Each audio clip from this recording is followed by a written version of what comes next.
From the Straight Arrow News Studio, bringing the stories that matter to you from across the United States and around the world. This is the Morning Rundown. Today is Monday, August 5th. Thank you for joining us. I'm Kara Rucker. A check-in on the campaign trail. Over the weekend, Vice President Kamala Harris secured enough votes from state delegates to officially become the Democratic Party's presidential nominee. And we're expected to find out who she will choose as her running mate by tomorrow. The VP reportedly spoke with some top VP contenders on Sunday, including Minnesota Governor Tim Walz, Arizona Senator Mark Kelly, and Pennsylvania Governor Josh Shapiro. She'll make her choice early on this week because following her pick, she will hit the road on a 7-state battleground tour. A new CBS poll has Harris ahead of Republican presidential nominee, former President Donald Trump, by 1 point nationally, and tied with Trump across battleground states. Meanwhile, over the weekend, Trump officially scrapped the ABC debate that was planned next week when President Joe Biden was still the Democratic nominee.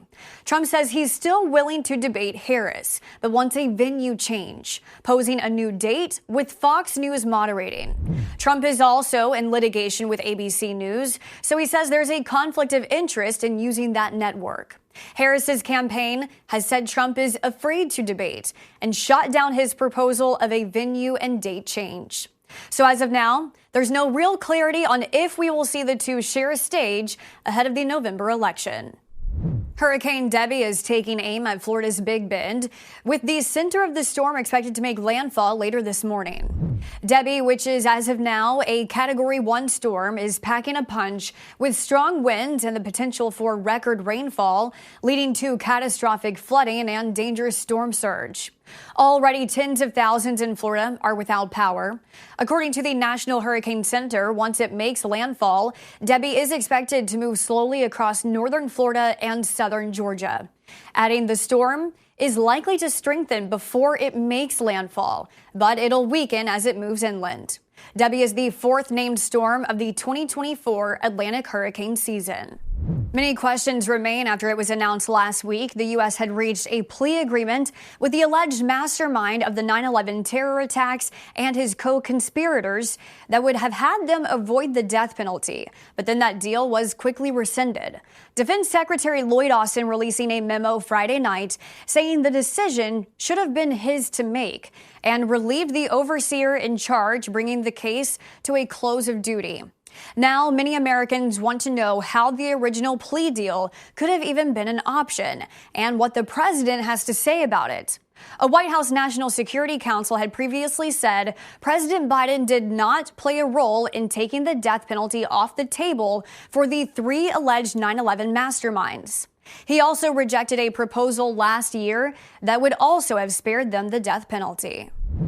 A major development in the Russia-Ukraine war, Ukrainian President Volodymyr Zelensky has announced that new F-16 fighter jets have arrived in Ukraine, the first to be added to their fleet, which is significant since it's been years of Zelensky asking countries to supply this type of fighter jet to the country. He believes these jets will help Ukraine in its fight against Russia. Zelensky spoke about the jets during a Special Armed Forces Day event. The jets, decorated with Ukraine symbols, were on display, and 2 flew overhead as he spoke. Zelensky says they will help protect Ukraine's skies from Russian missiles and aircraft. However, they won't be near the front lines as there are too few of them and too much Russian defense systems that can shoot them down.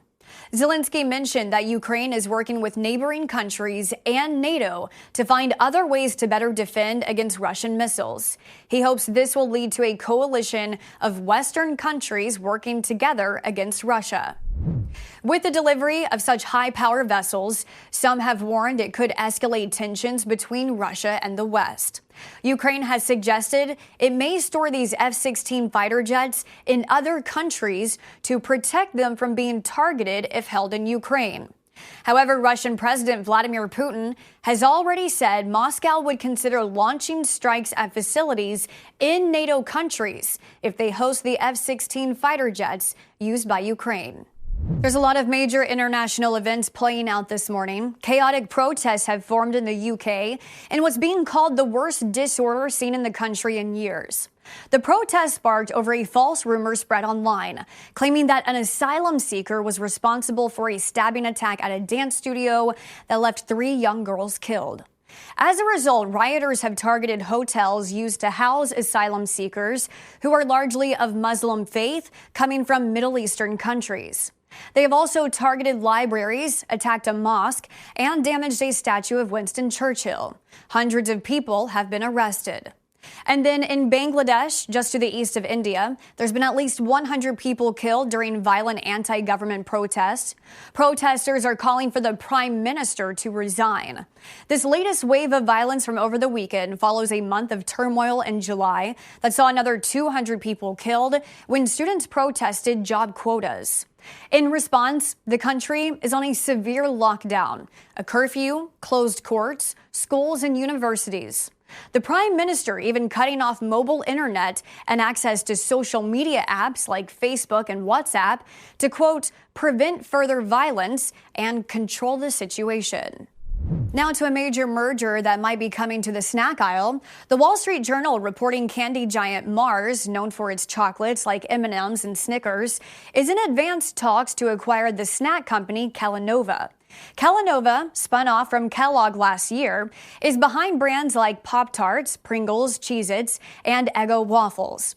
The deal would be one of the largest in packaged foods, and the Journal saying it could come together soon, as long as the talks do not fall apart. Finally this morning, an Olympic medal count update. Since Friday's morning rundown, Team USA has picked up 34 more medals for a total of 72, the most of any country. The U.S. adding 10 more gold medals over the weekend, including Simone Biles' 7th and Katie Ledecky's 9th.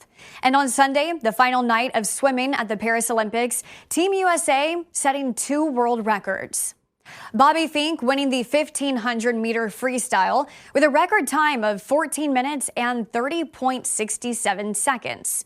And in the women's 4x100-meter relay, Reagan Smith, Lily King, Gretchen Walsh, and Tori Husk winning with a record time of 3 minutes 49.63 seconds. Then moving to the track, a photo finish saw sprinting star Noah Lyles barely edging out Jamaica and his USA teammate to take home the gold in the men's 100-meter final. It was so close, the commentator announced the wrong winner at first. Entering the Summer Games, Lyles said his goal was to leave Paris with 4 gold medals. He's now on his way to achieve just that. And these are your top stories for this Monday. We'll see you back here tomorrow. Until then, I'm Kara Rucker. Have a great day.